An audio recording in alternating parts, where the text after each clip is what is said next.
And with that, I will begin launching right into speaking about our Frax Pro. So Frax Pro is a non-ablative fractional laser, 1550, 1940 nanometer wavelengths.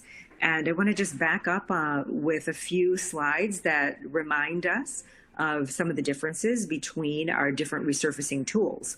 Of course, there is ablative resurfacing, which is fully ablative resurfacing, which we can do with a number of different tools, most importantly and most commonly the CO2 laser. And that does allow us to ablate the skin very precisely, which will lead to new collagen formation and reepithelialization of the tissue.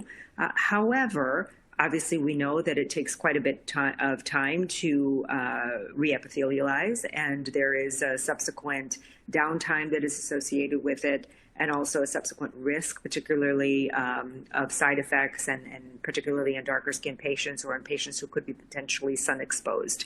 So from ablative resurfacing, the next safest option is ablative fractional resurfacing, which is, again, requires the temperatures of 100 plus degrees centigrade, and that is really supplied by the CO2 laser in most situations.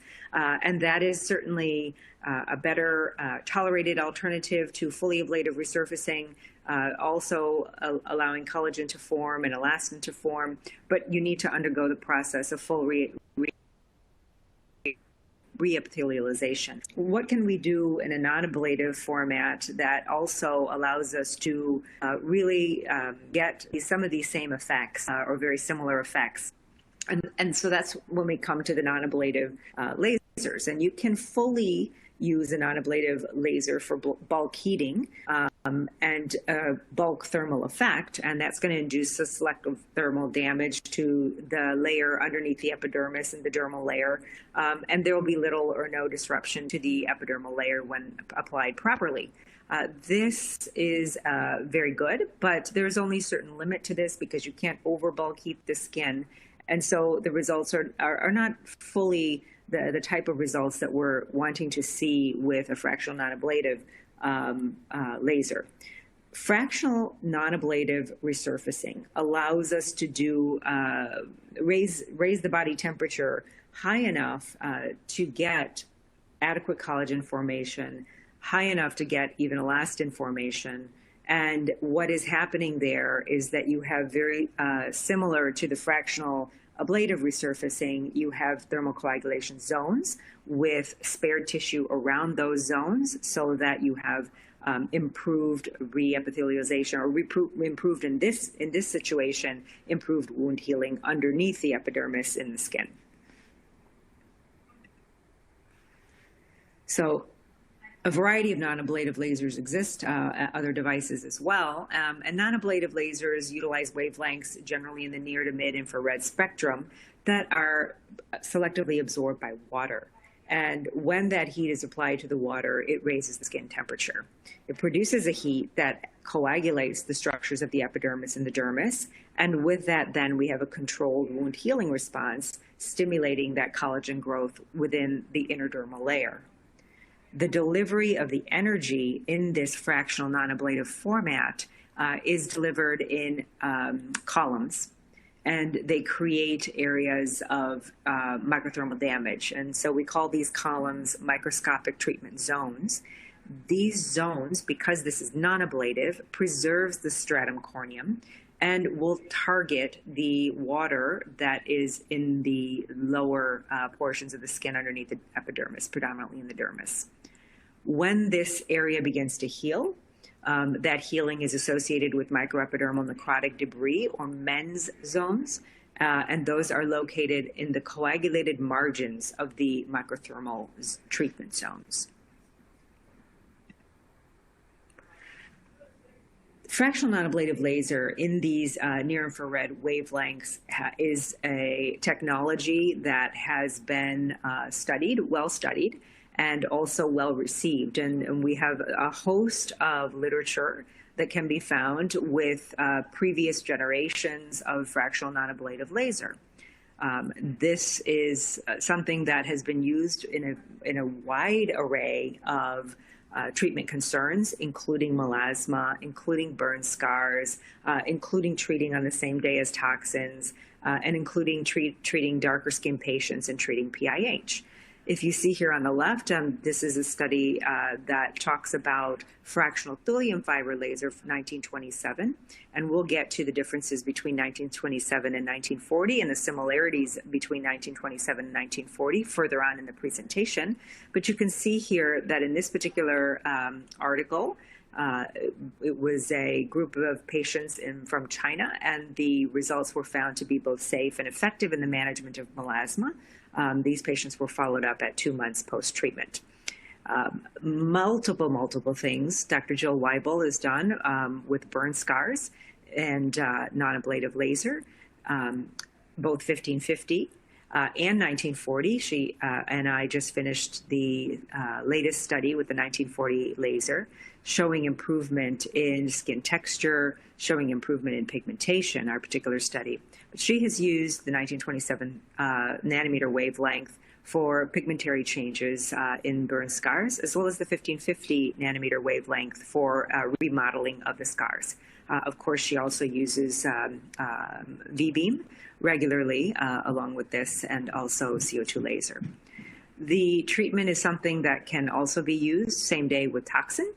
And very similar to hyperpigmentation related to the burn scars, we see that it can be used to treat post-inflammatory hyperpigmentation related to a number of different causes.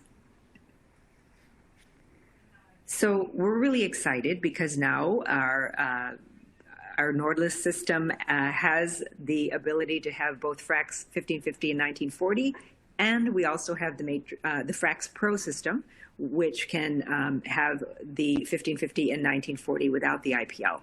And it's a very exciting wavelength. The official indications in Europe are the following. It has a CE mark for dermatologic procedures that require coagulation of soft tissue and general skin resurfacing procedures. So it's a very broad indication for skin resurfacing, and then a very specific indication of the treatment of actinic keratoses. And that's actually important, and I'll show you why that's important and what that means the 1940 wavelength is able to do. As I mentioned just a minute ago, the 1940 wavelength is available on 2 different platforms at Candela. There's the Frax Pro, which has both the 1550 and the 1940, and the Nordless, which has the 1550 and 1940 available on it, as well as all of the applicators of Ellipse IPL, the PR530, the VL555, the smaller tipped applicators for pigmented lesions as well, and all the hair removal applicators, IPL hair removal. So a big wide array. And in addition, the possibility of also including the Nd:YAG 1064 makes this an incredibly complete platform. So what's the difference between 1940 and 1550? One might say that they're awfully close on the absorption spectrum, but yet as the absorption spectrum is logarithmic, there is quite a big difference. And there's also a difference in the absorption of water between 1940 and 1550, which we'll get to. The 1940, because of its high absorption in water, is absorbed to about 200 microns. So the epidermis and the superficial papillary dermis is its area of action. And then the 1550 will go to approximately 800 plus microns, and it will hit the superficial papillary dermis to the mid-dermis. So it is affected more deeply, affects the tissue more deeply. Specs, 1550 versus 1940, you can see here the wavelength, of course, is different. The energy range with the 1550 goes up to 70 millijoules, much like similar other products in the market. And the 1940 goes from 5 to 20 millijoules per microthermal zone, or treatment zone.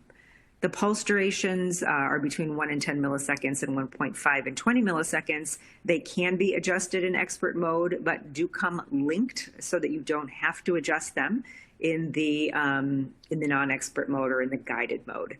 scan width, and this is actually really, I think, an added benefit to this particular configuration, our Frax Pro configuration, is the adjustable scan width. The ability to, on the computer screen, adjust between 4 and 12 millimeters. The maximum is 12 millimeters, but the fact that you can adjust 4, 6, 8, 10, or 12 millimeters simply by pressing a button allows you to be quite agile depending on what you're trying to treat. And you'll see the 4 millimeter scan width without changing a tip is something that you want to use when treating something like actinic keratosis, because you want to concentrate the energy in a high density area with the 4 millimeters so that you are able to then create effectively an ablative pattern using a non-ablative laser. We'll get into that some more, but that is something that is extremely useful. You're able to do while sparing the skin around that tissue. It does have integrated skin cooling, so you do not need to use an additional cooler, but it is integrated into the handpiece. It's a comfortable handpiece, and the cable is really pretty comfortable, and not multiple different cables, just the one cable, and the aiming beam is visualized fairly easily. That's the important thing to note. When you talk about the differences between 1927 and 1940, if you see here, this is the absorption graph for water versus the wavelengths, and the absorption coefficients are graphed on the y-axis. You can see that the peak is at about 1935, and the 1940 wavelength is closer to that peak. It is more absorbed in water. It's a difference in terms of the type of wound injury that it creates. Also, than other thulium-based laser systems.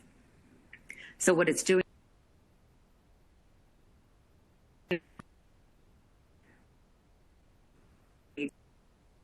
epidermal zone compared to 1550 certainly, and to some degree 2020.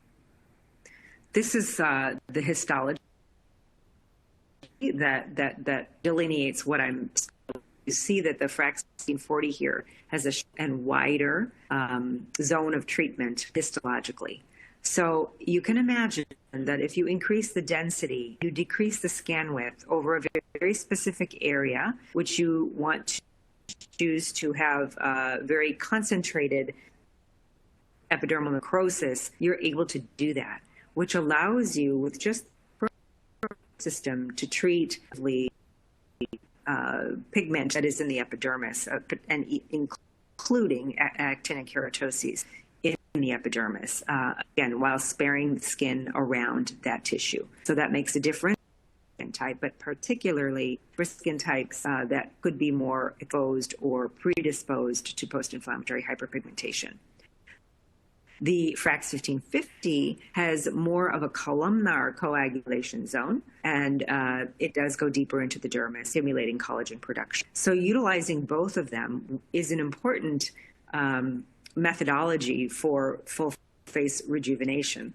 Frax 50 does a beautiful job remodeling the skin more deeply, and even if you were to drop 1550 at lower energy levels, you do not obtain the same wide and shallow pattern of injury that you do with the 1940. So you do not have the same benefit over discrete epidermal pigmented lesions that you do with the 1940 because of the absorption of water.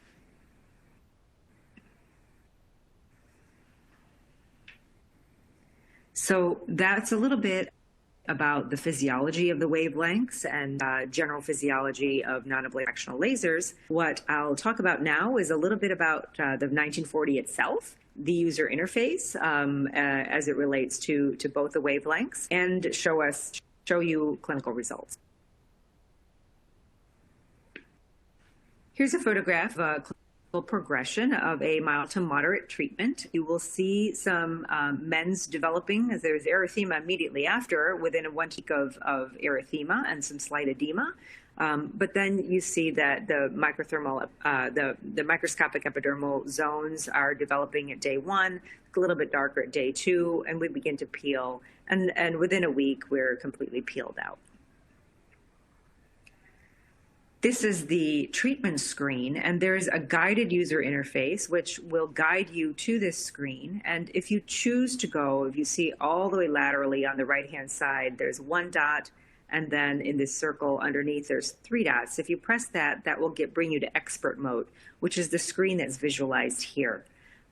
In this screen, I will go from left to right, and I will show you that the energy can be chosen. In this case, it's been 10 millijoules per MTZ. The pulse time can be adjusted, and the coverage can be adjusted. And you can go up to a coverage of 70% if you would like to, with a very small treatment size. And that's what you would use to ablate the epidermal lesions. Just underneath that, there is a line with multiple blue circles, and the very first shows 12 millimeters. That 12 millimeters is the scan width size, and by just pressing this, you can go down to 4, 6, 8, or 10 millimeters. You can go in both directions, although it is recommended with that arrow going down currently, and you can go up and down. Recommended not to go back and forth over the same line, because that's quite a bit of bulk heating. Allow the tissue to give to breathe a little bit and relax a little bit, so that you can then go over it in the 2nd pass, the 3rd pass, the 4th pass. This is just some cooling and light guides, the on button and the play button. And then as you adjust the increased energy, you will see that the depth of penetration of your MTZs will increase as you increase the energy.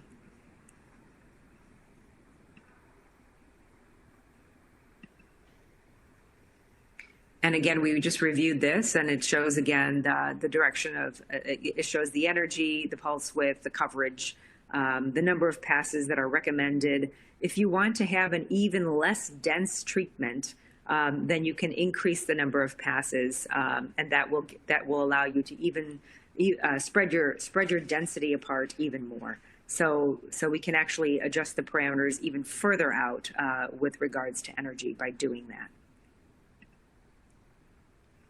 But really, this is the bottom line. What is it that we can do with this laser?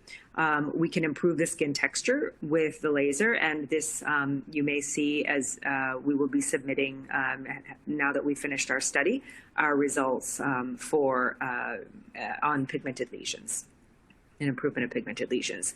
Here again, you see the what you can do with the 1940 alone. In many cases, if you have the IPL on the NORD list, you certainly would treat with that IPL first, and you would be able to improve the pigmented lesions with that. But what's remarkable about this photograph is that the IPL was not used, and the 1550 was also not used. These are results of improvement of skin texture and improvement, obviously, of the pigment with 1940 alone.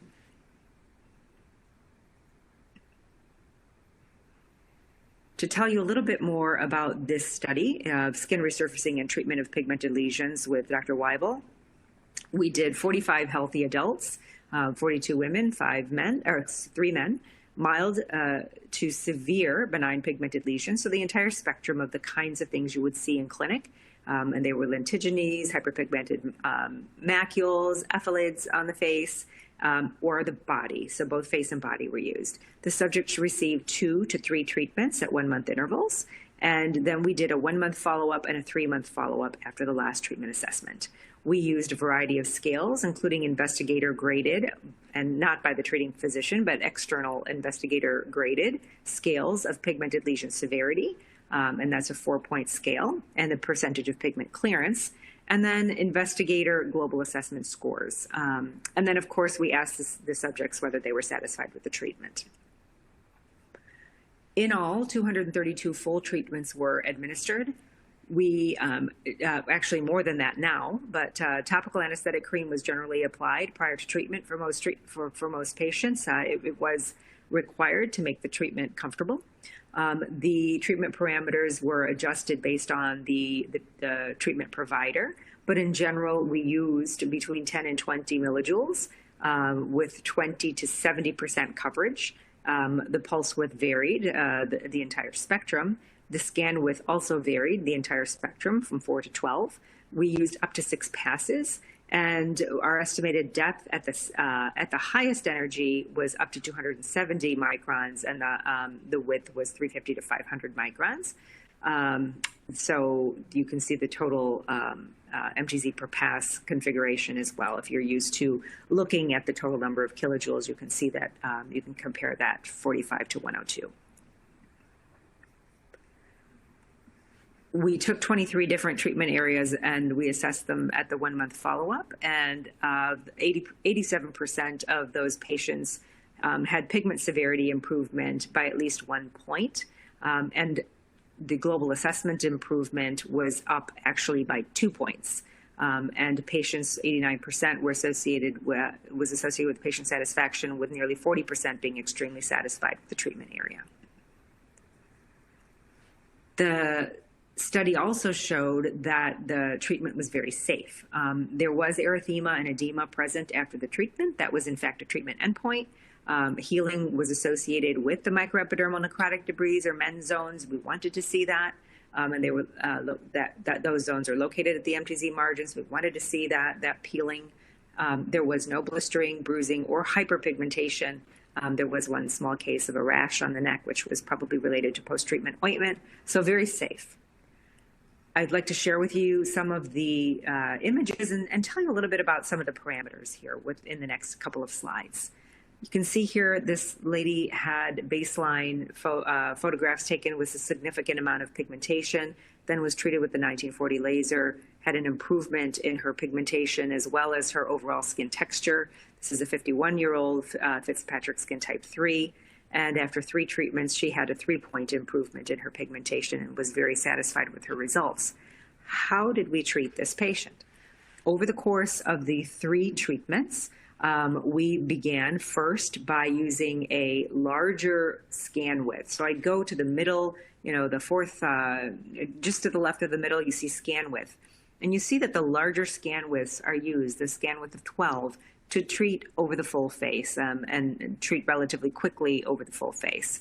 The coverage is generally between 30 and 40%, could be up to 50% in these particular areas, depending on the amount of photo damage that there is. And the energies used here were initially 14 and 16, and then they were increased over time. The pulse duration is listed and was matched to the energy.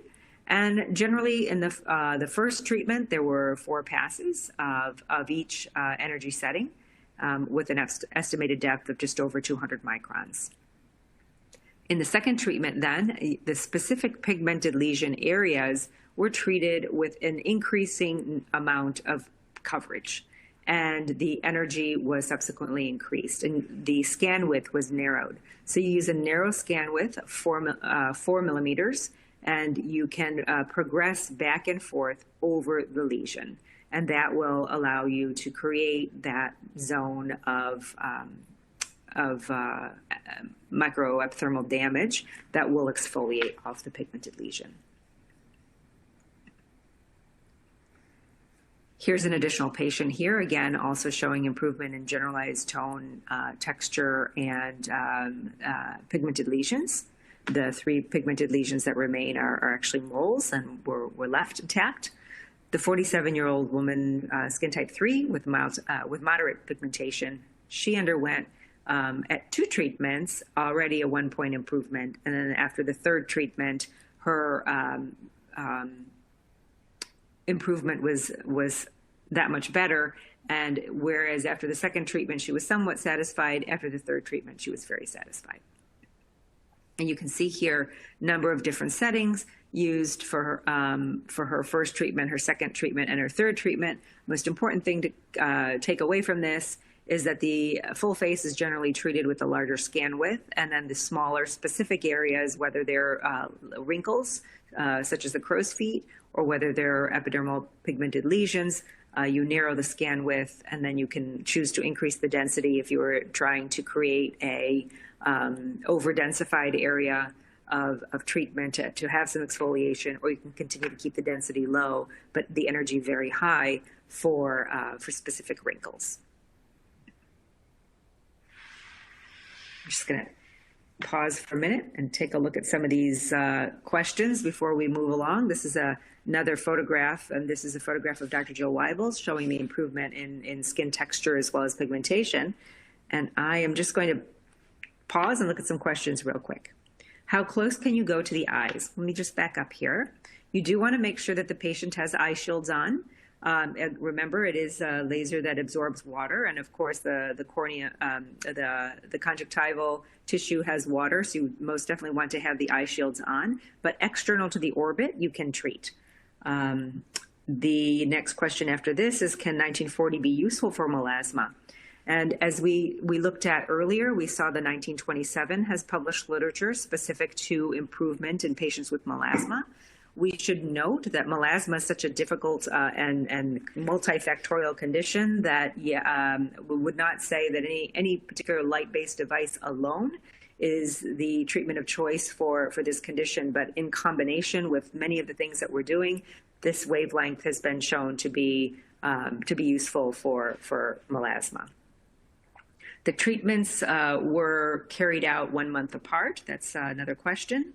And at what density? I'm assuming so the density varies. You can choose, for the 1940, a density that is more dense if you're trying to create some ablation type of response over a pigmented lesion, for example. So you could go to 50%, or you could choose to decrease the density. If you're treating darker skin patients, you're treating pigment that's deeper, you're trying to be more gentle, then you should use the lowest density setting. And production of elastin. The question about elastin is really a physiologic question, and when we get to temperatures that are at least 67 degrees in the dermis, then we do have some creation of elastin.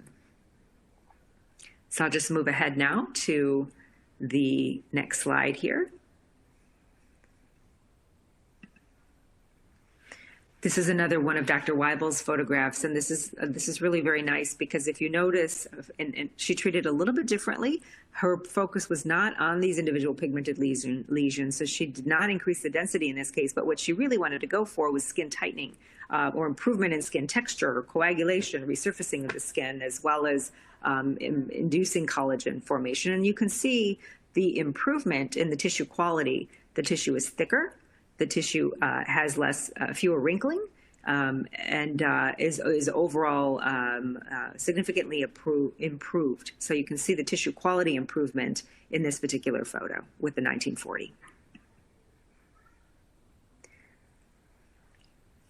Similarly, in this patient, you'll again see some thickening of this tissue and underneath the eye and around the mouth. You can see that the tissue quality is significantly improved in this patient as well, and that is with treatment of the 1940 in higher densities.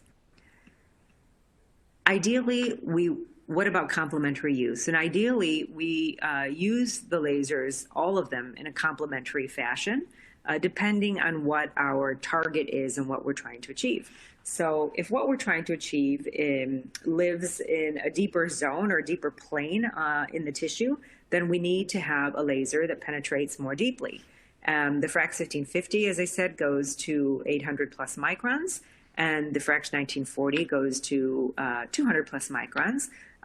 Difference, again, of course, is one injury pattern is a columnar injury pattern, and the other one is more of a shallow injury pattern. So you get a different benefit. So you certainly can combine the two along with other lasers. Here is one of our patients from the Candela Clinic, and she had both the Frax 1550 and the Frax 1940. You can see that the 1550 was useful in improving the deeper texture, improving the deeper rhytids. The 1940 useful in the finer tissue as well as the pigmented lesion area. And the patient has a port wine stain in the forehead. And we will be, in addition, now using the PR530 handpiece on her now that she's finished with the combination of 1550 and 1940 to show how at the end we can use the Nordless platform with a third handpiece to further improve the redness, particularly the port wine stain, as well as some of the remaining pigmentation.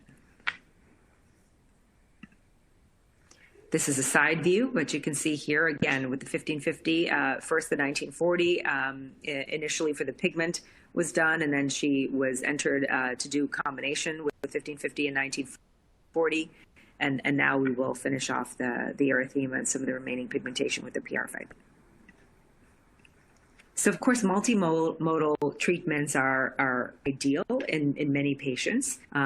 You can certainly use the 1550, the 1940, and optionally the Ellipse IPL. The study that is being taken at the moment is a clinical study with up to 3 treatments, 1 month apart, passes that we can overlap the 1550 and then do the 1940 right on top of that, and then certainly do the laser. And in some cases, or the IPL, and in some cases in practice, the IPL is first with the 1550 and 1940 after that. The only caveat to that is that because 1550 and 1940 are so highly absorbed in water, and there will be some edema being caused by any treatment, particularly the IPL treatment, then you will be impacting your depth of penetration in all cases. So you may choose to separate those treatments if you so desire.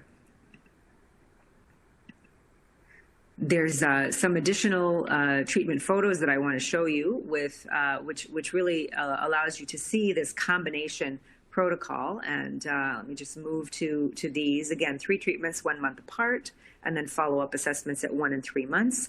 Patients were able to see improvement in their pigmented lesions, in their redness, in their telangiectasias, as well as their textural irregularities. And this is with, of course, the IPL handpieces, the Frax 1550, and now overlying that, the 1940.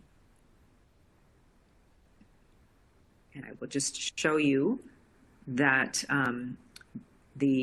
what's most important here, apart from these results, which show that the subject showed improvement with more than 50% showing greater than 50% improvement in vessel size. Pigmentation is also improved. And again, very safe treatment. So there's a 95% patient satisfaction when this treatment protocol was used in combination. That's the IPL protocol with the non-ablative fractional lasers. And you can see improvements across the board in wrinkles, pigmentary changes, skin texture changes, suppleness and softness of the skin, as well as vascularity. And this is the treatment progression, which initially shows the original baseline erythema improving over time. And again, really the results tend to speak for themselves. You can see improvement in the redness on this patient. This is a patient that shows improvement in overall texture as well.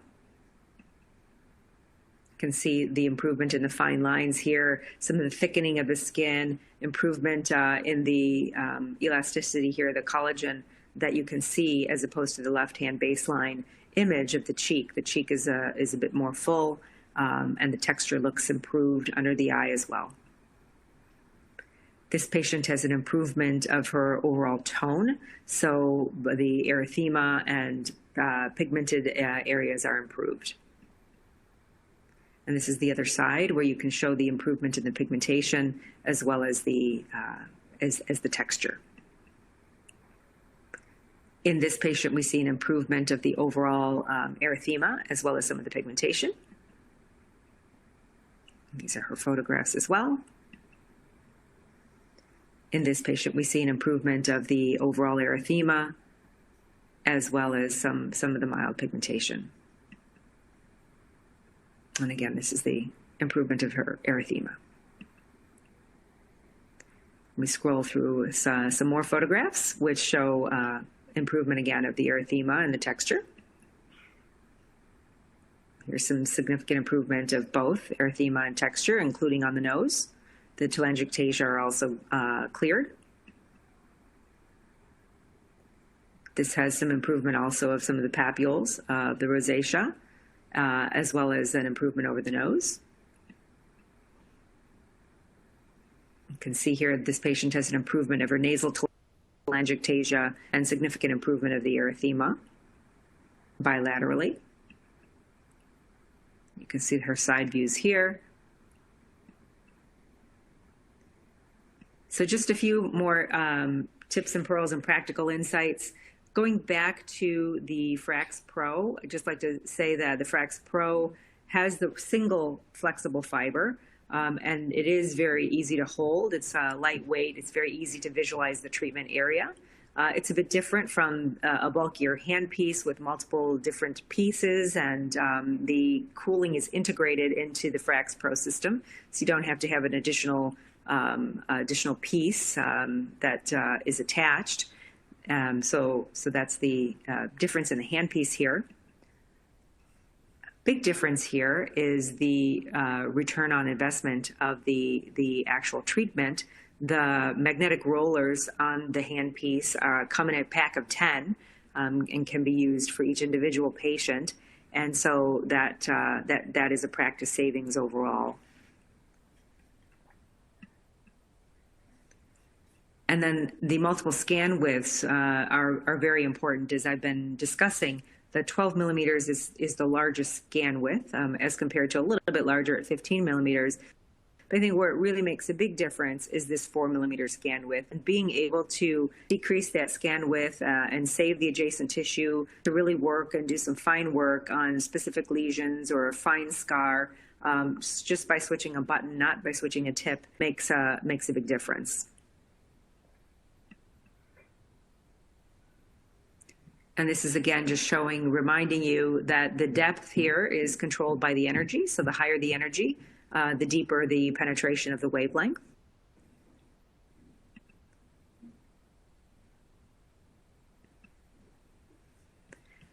There are a number of skin conditions that impact patients of color. We spoke a little bit about melasma in one of the questions, café au lait macules, post-inflammatory hyperpigmentation most commonly. That can be affected by in just about everybody, but also specifically in patients with darker skin. And these lesions can be improved with the non-ablative fractional lasers that are absorbing water highly, such as the 1940. There are a number of studies, and this particular study talked about, in general, minimizing PIH risk with lower energy and lower coverage in skin of color.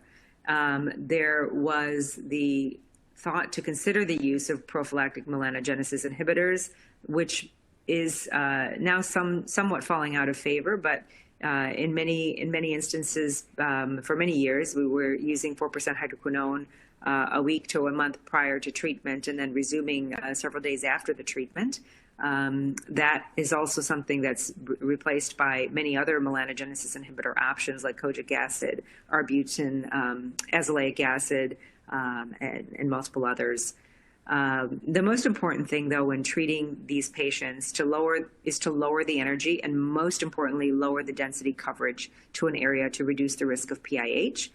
PIH is, of course, post-inflammatory hyperpigmentation, so you want to reduce the risk of prolonged inflammation, and so that's what's important. So we'd like to use a conservative approach with darker skin types, lower coverage, less than 15% in a 1550, and even lower in the 1940, and then consider lower energies and reducing the inflammation. And finally, in summary, talking specifically about the 1940, our newest handpiece, is that it is shows really lovely results, great results, smart features. There's a high patient satisfaction based on our clinical data. We have histological evidence of the mens, which lead to collagen production. There are treatment options. It is a treatment option, skin of color. officially with the clearance up to skin type 5, recommended low energy and low coverage to minimize the PIH risk. 1550 and 1940 in combination can be used for both deeper resurfacing and shallow resurfacing, and it can also be used with Ellipse IPL to manage further redness and erythema, either prior or post-treatment. The smart features like the high return on investment treatments and the flexible diode umbilical, as well as the adjustable scan width just by adjusting the computer screen, make it a very practical, comfortable device to use. And we are looking forward to doing more studies that show how we can optimize various uses and show you examples of our patient outcomes.